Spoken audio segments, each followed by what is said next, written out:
Hello. Here we are once again from the den. And I thought that we'd talk about something that maybe you've thought of, maybe you haven't thought of, but D&D is play. Role-playing is play. All of this hobby that we call tabletop role-playing is just sandboxing. And what I mean by that is it's not a particular way. I'm not talking about sandboxing in the kind of genre language that we use for, say, hex crawling and things like that. I'm talking about fundamental sandbox play when you were at elementary school and you were just playing. When I was a kid, back in the 70s, I had a park. It was a teeny tiny park in between a couple of 2 or 3 story apartment buildings, 3-story apartment buildings, and it was kind of nestled in there. And I would go over and I would play with the local kids. The playground had even then it was a rusty merry-go-round. There were swings and there was a sandbox. And the sandbox would be our main place to play. I'd bring my Tonka trucks that in those days were made with heavy metals and weighed a ton. And I dragged them across from my place, and I was kind of the kid who had all the cool toys. And I would drag them across the street, and I'd have, the big Tonka trucks. I'd have an excavator. And I'd bring across things that my parents would bring back from England for me, like action men. If you're British, you know exactly what an action man is. If you're not, it's the equivalent of a G.I. Joe. So I would have, say, a Grenadier Guard, and I'd have, in those days, not Hot Wheels, but dinky cars were the big thing, and they were not always teeny tiny. They were actually pretty substantial. And I would have a Batmobile. And I'd bring all of this stuff over, and I'd plunk it in this sandbox. And the most vivid recollection that I have now is, and I didn't realize it then, was it stank of urine. It was the most disgusting smell, and yet we played in it. There was no thoughts of we're all going to die, because it is one of the most polluted places. It's like playing in your kitty litter. But it's what we did. It's what we had. It's all we had. And we grabbed every last toy that we possibly could from our home that meant something to us at the time, and we threw it in the sandbox, and we'd play. And we'd play with imagination. And that was our way of doing everything. And so when I think about it, play is fundamental. Look at that. I don't have any weird screens. Well, I have a weird screen, but it's about as old school as I can get, using a kind of pseudo whiteboard. But play didn't matter if you had all the same toys. Nobody went and said, okay, now everybody's got to get the Teenage Mutant Ninja Turtles. It wasn't a thing when I was a kid. Okay, nobody cared. When my kids were playing and they went out, they brought a whole variety of different play toys. And that's what you had, and that's what you got, and you used what you had. I think a trend that I've been seeing more and more is similar to what's going on with, say, urban stores. So, when I was younger, you'd go to, in England or in Europe, you'd go to the High Street, or in America or Canada, Main Street. You'd go to a place that had a variety of different stores.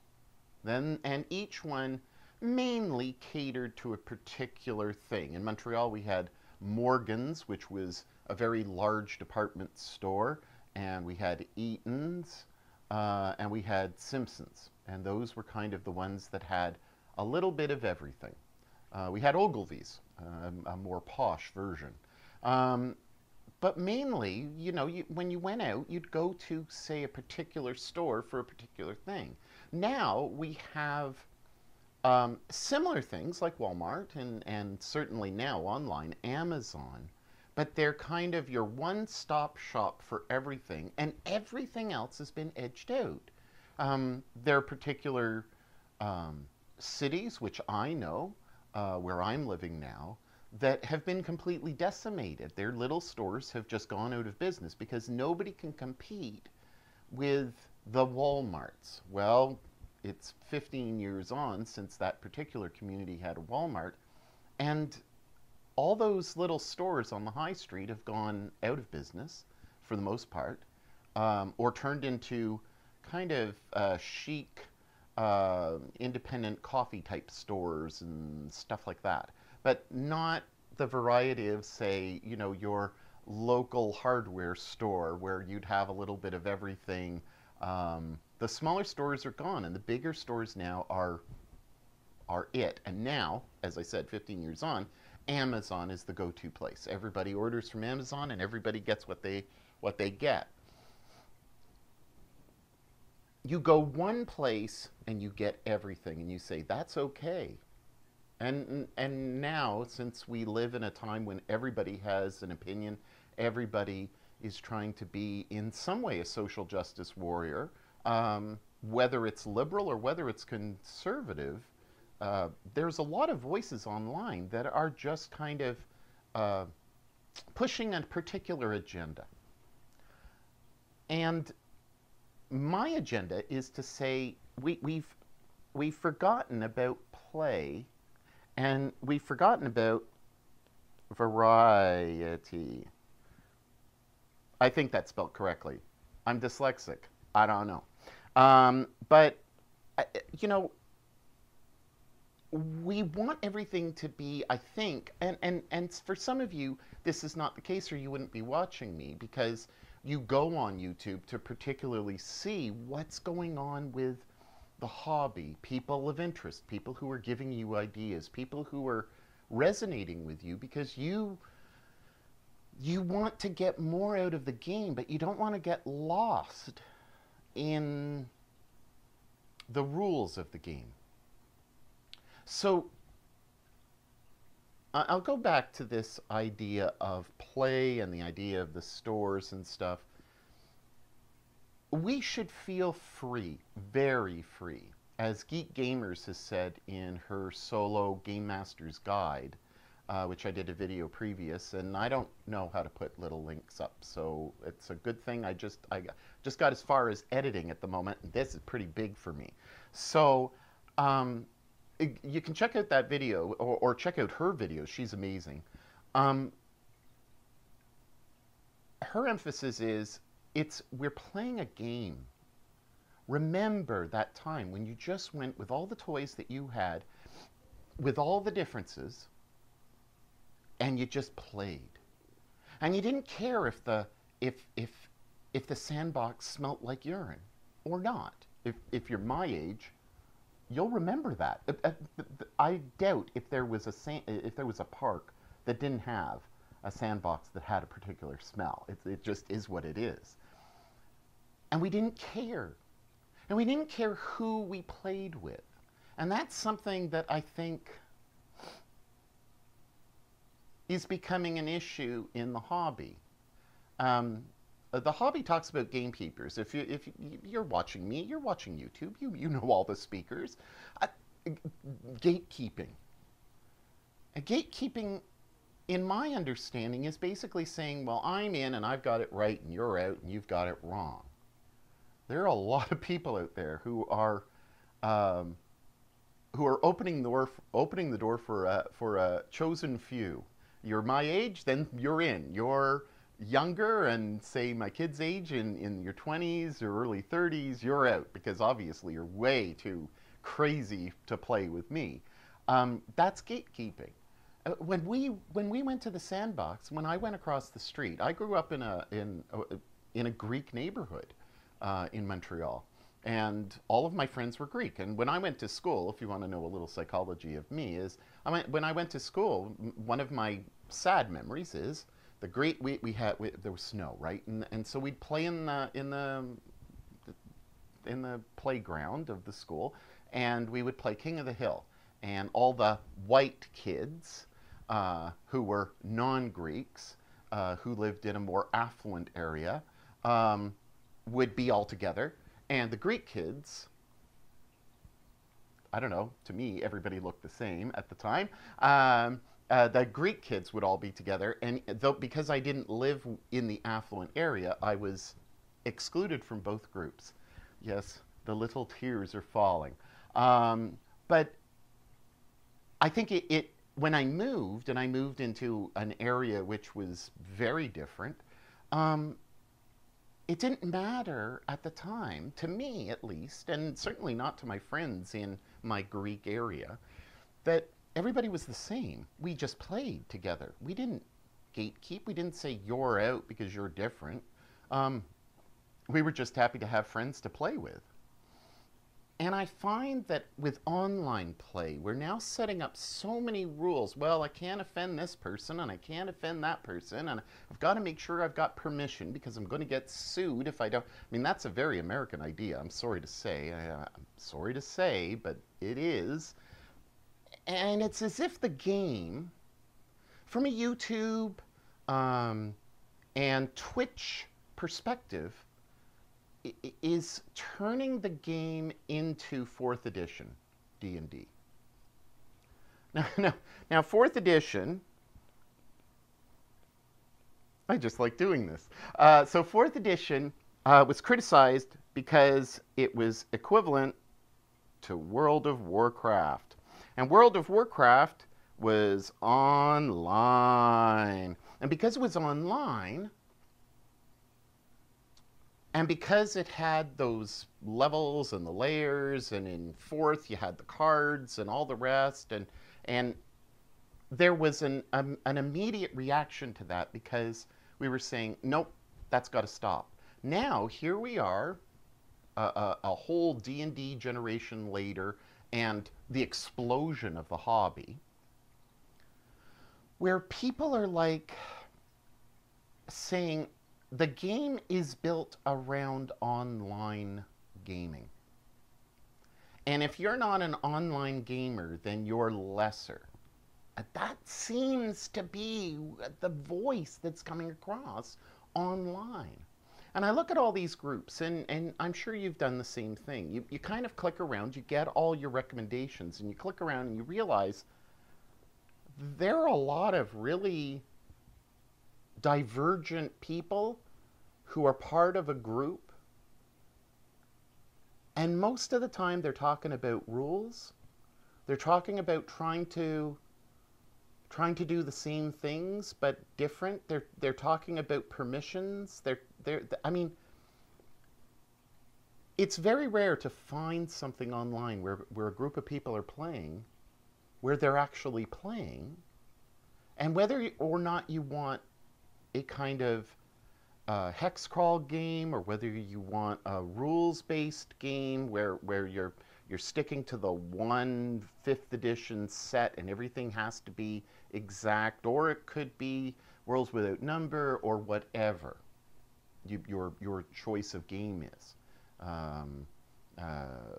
You know, early BX OSR type games. Whatever your flavor is that you've chosen, the rules seem to be the most important thing in the dialogue. So you'll watch the video and you'll see people talk about the rules for half of the time. Or people will talk about their character, and they forget that they're part of a group, that it's all about them. And then next thing you know, as the game progresses and you're trying to say, is this worth my time? You end up watching and you end up realizing that the game has just become an online entertainment event. And I'm worried now that D&D Wizards of the Coast, and I guess Hasbro, has bought D&D Beyond. Now, D&D Beyond I supported for about 3 years until they dumped their motley crew of PR people. And I just found it distasteful the way that they dumped them, because even though they were kind of clunky, I kind of liked them, but they didn't brand well. Now, if you know what I'm talking about, you know what I mean. But it just left a bad taste in my mouth, and I knew in the back of my mind that Wizards of the Coast would end up buying them.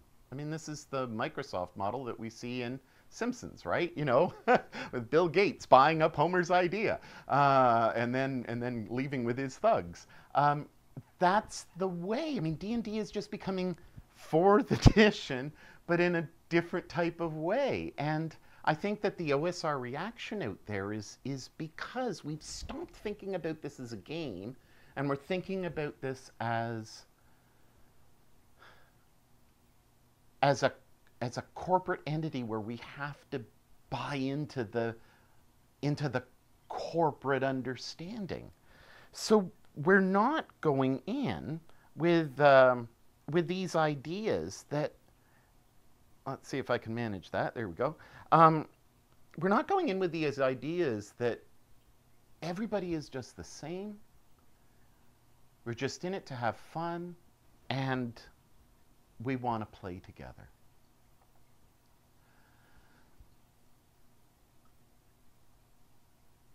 There's a lot of showboating that I find, and I've only got a couple of groups that I find are pretty much just themselves when they play. And it's rare to find those gems of people who are just playing. And maybe that's why I'm attracted to doing solo stuff, is because the thought of me playing online with other people, I don't want to become an actor. I don't want to diminish who I am or be something else, and I certainly don't want to be afraid that I'm going to offend somebody because of my particular views. And if I'm constantly on my guard when I'm playing a game, then I'm not really playing. I mean, there was an Innocence, and I guess you can think of, if you're a Geek Gamer supporter and you've just joined the channel of mine, you know, you can think about William Blake, and you can think of the Songs of Innocence and Experience. You know, Little Lamb, who made thee, and there's this whole thing about the innocence, and then Tiger, Tiger, burning bright. The experience where you can't go back to innocence. And I'm worried that we've lost that ability to go back to a time where we just sat at a table, rolled dice, and had fun. And this is what I miss from online play. I thought, you know, I thought for a long time about how I would do my channel. And I thought, oh, I want to become big. And then I thought, no, I don't want to become big. And I kept on thinking to myself, what is it? What's my voice? And I stopped recording, and I stopped doing things, and I started and stopped. It's because I forgot about play. I was thinking about all the technical things, and where are the mics hanging from there, and all of the computer things and the editing and stuff. And at first I just talked. Now this probably is not going to get edited much, if at all, because I like to just ramble, and I like to invite you into my den and say, hey, let's chat. That's what this is. The Walmarts of the world and the Amazons of the world and the big box places of the world want you to focus everything on them. And I know I'm an Apple. I know I'm all Apple. And that's because of the environment. But there are times when I miss the days of being a Windows user and having the variety of all things. So you can call me a hypocrite if you want. But other than that, I really do believe that we should use all of the different resources, like Geek Gamers has said in that book, that, you know, take a little bit from here, take a little bit from there, use the different tables. And if you're like me, you'll become obsessive of trying to get so many resources that you get overwhelmed. And I think we do get easily overwhelmed, where we never did when we were kids. We didn't care that we had a Tonka truck and we had Captain America and we had this weird British commando from Action Man, and we also had the little tiny dinky cars or Hot Wheels cars at the same time that we had Godzilla that was about this tall. I mean, we didn't care about size. We didn't care if it fit. We didn't care if it made sense. We created worlds in our minds in a stinky, horrible environment that was the local playground. And we just didn't care because we were having fun. What D&D is representing now is market share, growth, satisfaction of investors. That's what our game has become, and I don't think that that's gatekeeping. I think that that's the honest truth. That our game has been, in many ways, usurped, and I think that's why a lot of people are turning to OSR, is that they're trying to recapture play. Now, if you've stayed this long and you are younger, or you're new to the hobby, or you don't remember the original days of just, Professor Dungeon Master often says, well, in those days, we didn't know what we were doing. We had a book and we just played. We didn't know the right way or the wrong way of playing. We did the best we could with the rules that we had, and the rules that we had are all over the place. Ben Milton, on his channel, reading the DMG, the original AD&D DMG, and the convoluted way that Gary expressed the way the game should be.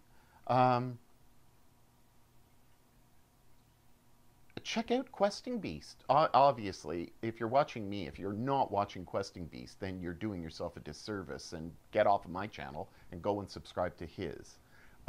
Because he's probably the best, in my opinion, of the business at the moment. He's articulate, and he's just great in terms of how he presents the material. And I don't get a sense of any falsity about him. And yeah, that's gatekeeping in a way, but it's the truth. I try to tell you about people that I watch because they are compelling. Seba, I don't know how I can get off of this without showing you everything, but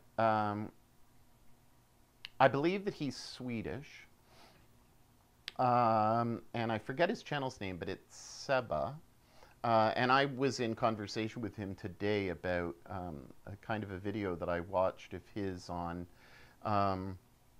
Forbidden Lands Revisited. So if you look up Forbidden Lands Revisited, you'll find his video, and I made a couple of comments. He looks at it and tries to think about moving that Mutant Zero engine that Forbidden Lands uses, which is very elegant. It's a beautiful system, into something more akin to OSR D20 type of system. And he did some work on that, and of course, it's hard to get that math to work. But again, it's about play. And this video is about encouraging you to forget the preconceived notions, forget about trying to go to the one-stop shop, and try to diversify your tabletop, your experience. Diversify, think beyond, think differently. At the moment, my thoughts are, and this is one of the reasons why I got this out, is because I wanted to show you kind of one of my thoughts that I've been kind of thinking about. I don't know how I can just change color. Oh, there I can. Okay, I can't. So, I'm kind of, I had a comment by gentleman, I think called Dave, yesterday, day before, on, I think, the video that I did on Adam Coble and the Schmozzle at the time. And saying basically, when do we let him out of the doghouse? And later on in a comment, I state that, there are too many factors, and I must have, yeah, he's a jerk, and I still don't know what to do. But I appreciated at the time what he gave me, because he really gave me the impetus of thinking more about these things, not just taking D&D 5th as it, or D&D 4th, or D&D 3rd, or D&D 3.5, or 5.5, or whatever, of realizing that there's a whole world out there. So this person who made the comment, was kind of challenging me on a couple of things, and I spoke about cognitive dissonance and the fact that, we think one thing, we hold one particular view, and then we can also hold another particular view that seems completely and totally divergent from the other. And I make no bones about it. I'm a priest, and so obviously, maybe it's not so obvious. I wouldn't say I'm a pacifist, but I'm certainly non-aggressive.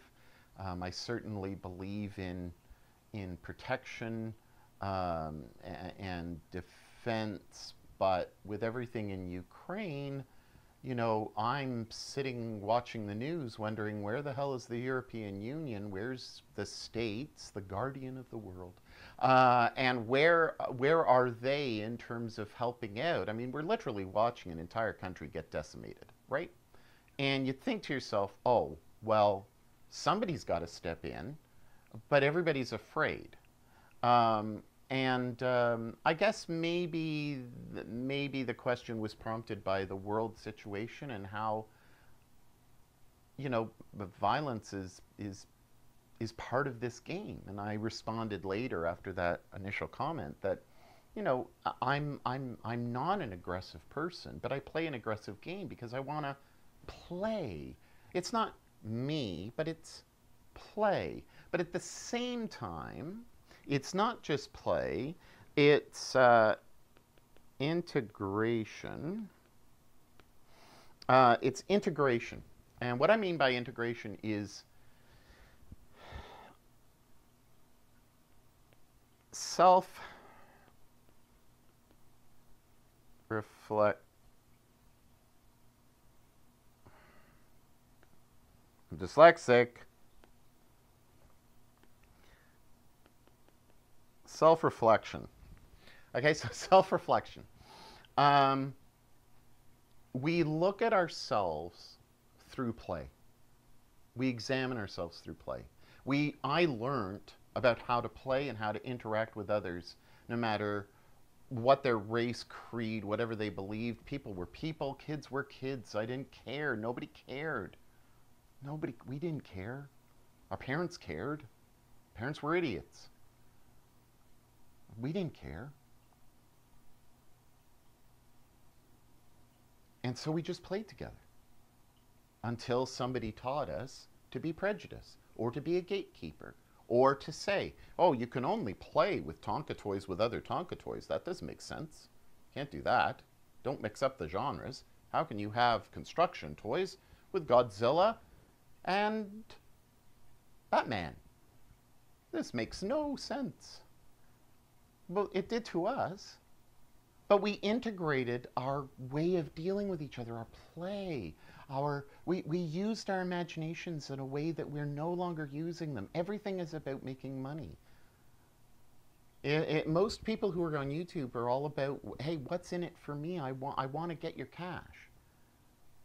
And the more and more I watch some of the people that I really respected, the more and more I realize that all they're doing is putting up videos because they're grabbing the clicks. Frankly, if you want to support me, I don't care if you like and subscribe, to be perfectly friggin' honest. What I care about is, you know what, if my video means something to you, share it with your gaming group. And say, hey, this guy resonates with me. Maybe you'll find something of interest. Or you'll just tell them. And you'll just share the knowledge. Because I think that's what's important. We've lost playing. Everything now is so computerized that nobody wants to roll dice. We want to click a button. Introspection comes through really giving your all into the event and then coming out of it and thinking about it, reflecting about it, and thinking, hey, what have I learned? What have I done? So this, that was a tangent. So, violence in the game. All right, well, yeah, it's a pretty violent game. So here's me, here's the hero, sword, right? All right, and I go in with a group of other people, and maybe they have a hammer, and there's a wizard. Let's put a little hat there. And they're zapping someone. And this is our group, right? And our group goes, and there's a monster here and a monster here, and we have to eliminate them. So boom, gone, boom, gone. And then we progress some more, and of course these are kobolds. And then we go here and here and here, and of course we start in a tavern, right? Tavern. And we move on, and then we go to kind of a tougher section, and we face goblins or orcs, if our GM is generous, and we kill them. And then we move on, and then we have bandits, and bandits are the big baddies. Big baddies. I was going to put a dress, but I know that would not wash. Big baddies, I'll put long hair. Oh, that's bad too, so I can't do that either. But anyway, you get the point, is that there's another bunch of baddies, and then you slaughter them all, because basically it's a game of elimination until you get to the big boss. Let's do a big unhappy face. And the big boss is there, and of course, they've got to be fat, because bad bosses are big and fat, and there they are, and they got a massive club with spikes and stuff. And so there you go, ho, ho, ho. And what are you doing? You're eliminating them. Now that's the game. It was the game when I was a kid. It's the game now. It's the game we played in the park. It's the game we play. I think in terms of playing, I think it's important that we grow up too. And that when we do play, that we don't just buy into this particular OSR, and maybe it's not, I correct myself, it's not an OSR model. OSR was like, you got to run away.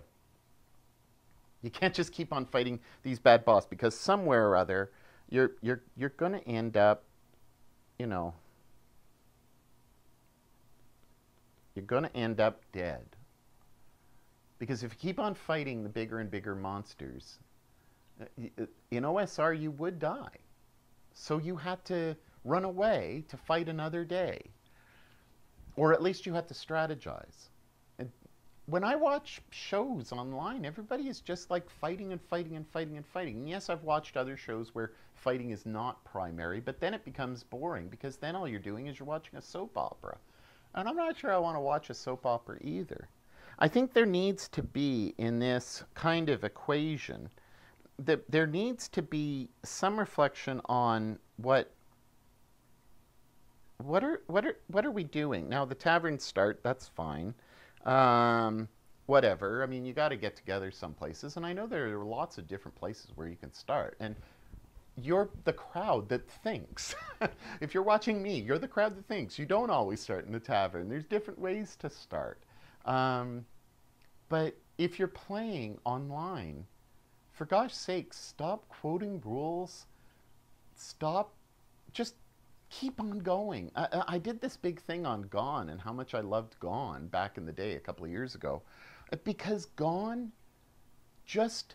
they were just playing. They had no clue what they were doing, at least the cast. And it truly was a cast. They didn't know what they were doing, but it was fun to watch, because you could see they were just going with the flow. And it wasn't just murder hobo stuff. There was a psychology and an investigation and an intelligence about the way that they were doing things. And they were playing a game, Nibiru, that pretty much nobody had heard of. And I thought, wow, this is a group, this is a cast, an ensemble that has been handpicked by Pumpkinberry, who was the GM, and really kind of just honed in. And I watched a bunch of their stuff, and like I do, I get bored and I moved on to the next thing and what was going on with other groups. But it was nice to see that it wasn't just, I'm going to go and kill, I'm going to go and kill, I'm going to go and kill. And all it is dice rolling, dice rolling, dice rolling. And Geek Gamers reminded me of this because she says in her book that you can't just rely on the dice. You've got to also rely on the narrative. You have to think when you play.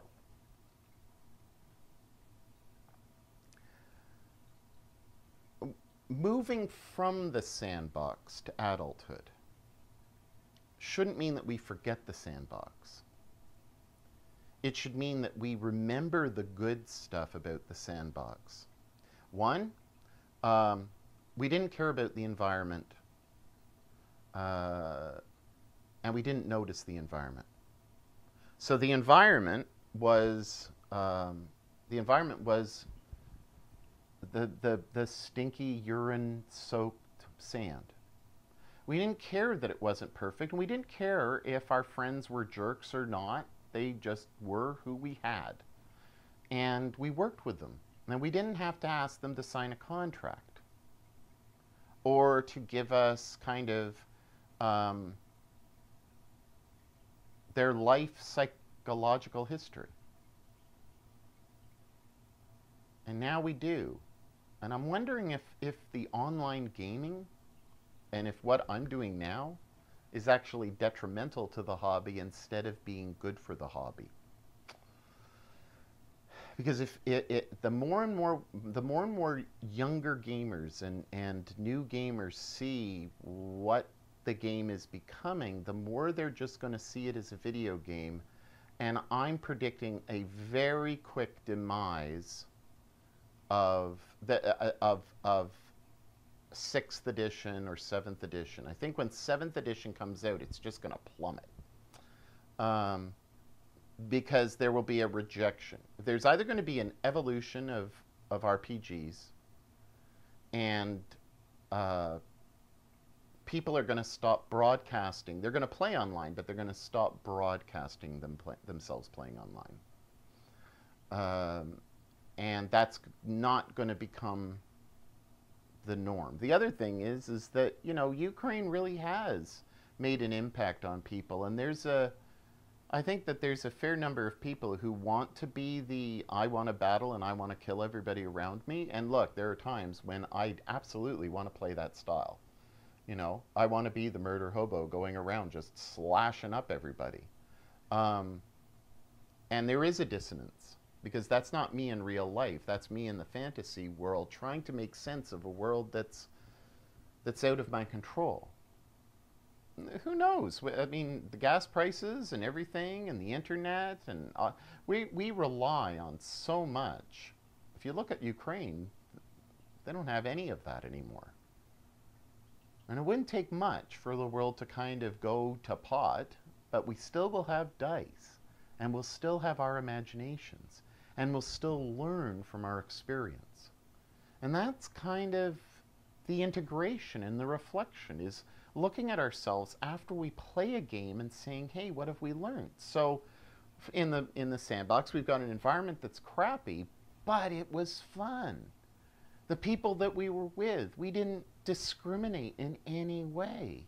And if we did discriminate, it was because it was imposed on us by someone else. So we should remember that moving forward with our gameplay. Let's recapture just having fun. I remember being in the sandbox, and I remember I would have been an older child at the time, maybe 11 or something like that, and I remember this very clearly, actually, that there were rules that were starting to come in. This was in my new place, and people were like, well, you can't do that because that doesn't make sense, and you can't do that. And I guess at that time our brains had developed to the point where we were starting to say, okay, let's set some boundaries down. And boundaries are good to a certain extent, but we should feel free to be able to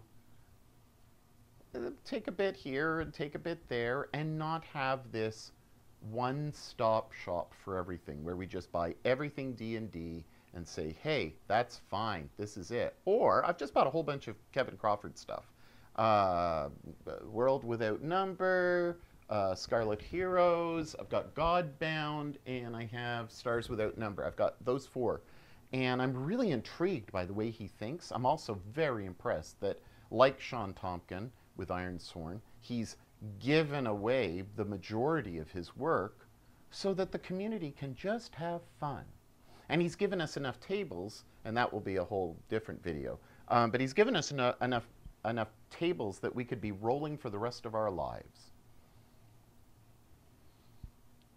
I guess my hope is that with sandbox play, in terms of its thought and its integration, we remember these times where rules were unbound. And once we started getting bound by rules, we didn't want to return to the sandbox. And I remember thinking to myself, at around 11 or 12, this isn't fun anymore. And I'm worried that D&D, as a key word for all role-playing games, is going to fall flat on its face because people are going to watch and all of a sudden wake up from this kind of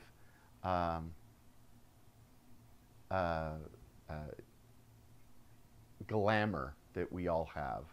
We all have this glamour on us, and it's like, wow, we could play role-playing again. And this is for those of us in the 50s and 60s, and for the younger generation, wow, this game is awesome. I can use my imagination. But let's look on page 123 and see if no, you can't do that. That's wrong, right? I mean,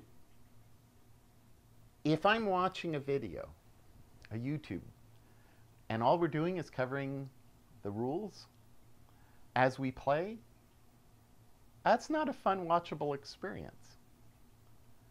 And I think when I got fed up with Critical Role, and this was a while ago, it was when they started looking at the rules. They don't do it that often. Now, I don't know what they're like now, but they don't do it that often. And if it was anybody, it was probably Laura, right? Who would be trying to get as much out of the rules as possible. And Scanlan was kind of the favorite character that I saw at the time because the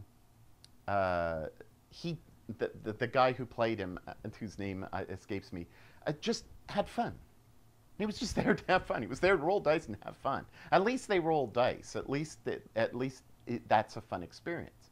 But they came in with a business model, and they've been very successful, and I wish them all the best. But as everybody tries to emulate them, I believe that the game is diminishing online, and we're losing the play. Too many of the people that I'm watching are not really having fun. They're working hard to pretend that they're having fun. And they're trying to be exacting. And they're trying too hard instead of just accepting what it is. It's a game. And it's a game that should have many different parts. And that at least is my take. Hello. So, obviously I've been off for a while and it's time to say goodbye. This is just a free-form, open thought thing. It was just me getting this off my chest and saying this is where my brain's at the moment. If I were to go back to this thing, I would say that the way that we should kind of move forward would be, move from there and say, have some interactions of learning. And I probably go to a second part with this, but interactions of learning would be, can we recreate myth stories? Can we recreate myth stories, or can we find a wisdom such as the Tao? Um, uh, can we find some type of wisdom in our gameplay, which comes back to integration? So think about that. Like, is there a way that our games can just stop being hack and slash, stop being just narrative dribble, which I'm sorry, but there's nothing more boring than watching a game online where all they're doing is talking to each other in accents. It wasn't fun when I was a 6-year-old. It's not fun now. I'll leave you with this thought.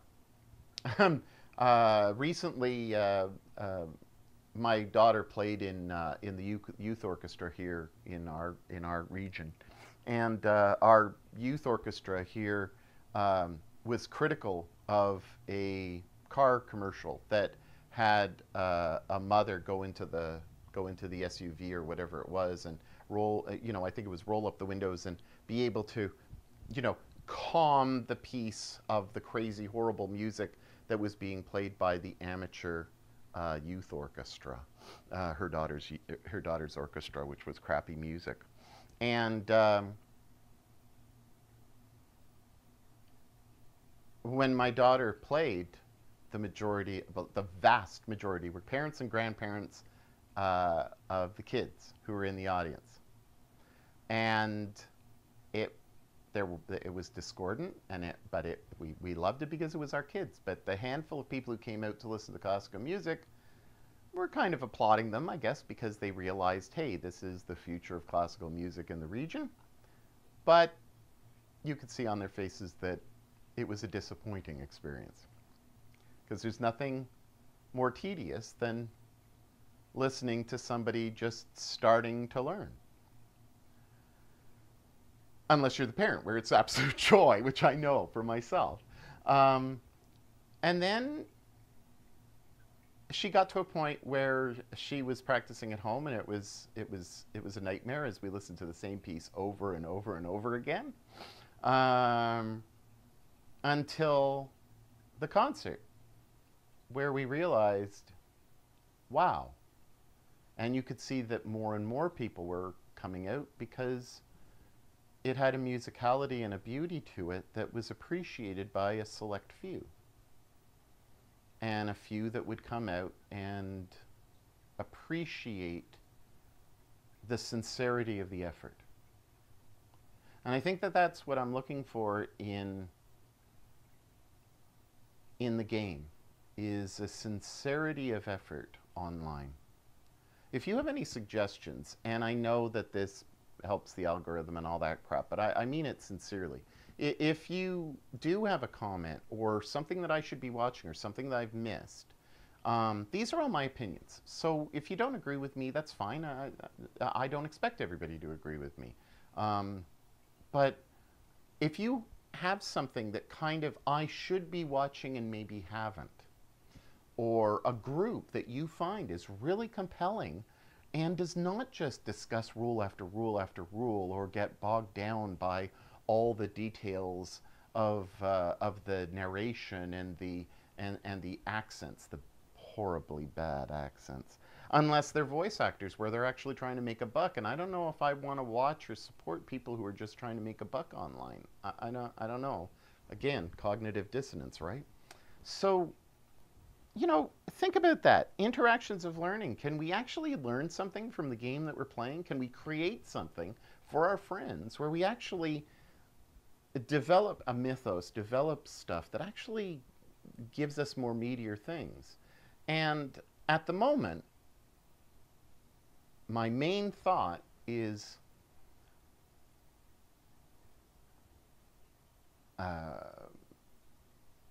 Demon Slayer, One Piece, Black Clover, and a number of other kind of animes that are not just kind of hack and slash, you know, early teen animes. They actually make you think, and there's a social commentary there. And I'd love to kind of hear your thoughts on stuff like that. So this is all an experiment of kind of using this board and seeing if it works. And thank you for joining me, and hopefully next time I'll have something a little bit more put together and tighter. But this was just kind of one of my last rambles. And hopefully next time I'll have something a little bit more concrete and maybe something that I play solo. So let's see about that. Take care. Bye.